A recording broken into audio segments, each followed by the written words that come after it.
עוקבים כל הזמן בתיאום. We determined safe areas in Gaza in coordination with international agencies and with our American friends. We determined safe areas to where the population knows it can evacuate. להתפנות לשם. עשינו את זה בצפון, ואנחנו עושים את זה. We did it in the north, and we will do it elsewhere. And this is important because we have no desire to harm the population.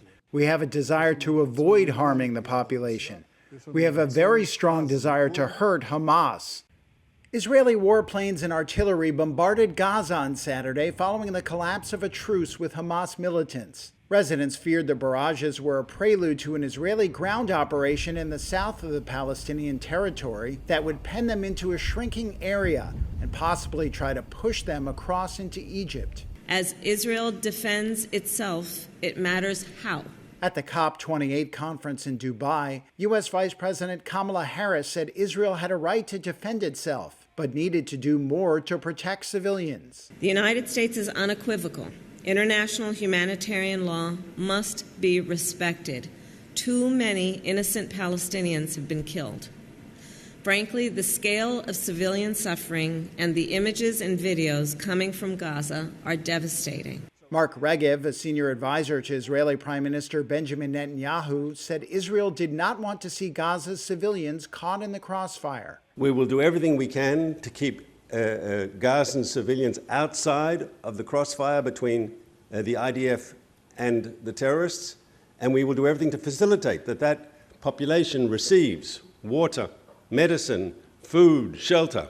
Regev said that when the war was over, Israel would seek a security envelope with special zones and arrangements to prevent Hamas from being positioned on its border. Gazans wounded in the fighting were rushed to the hospital in Khan Yunis. The Gaza Health Ministry said at least 193 Palestinians had been killed and 650 wounded since the truce ended on Friday morning. That is in addition to the more than 15,000 dead Palestinians since the start of the war. On the steps of this medical complex, mourners prepared to bury the dead, while prayers were said for those killed in shelling.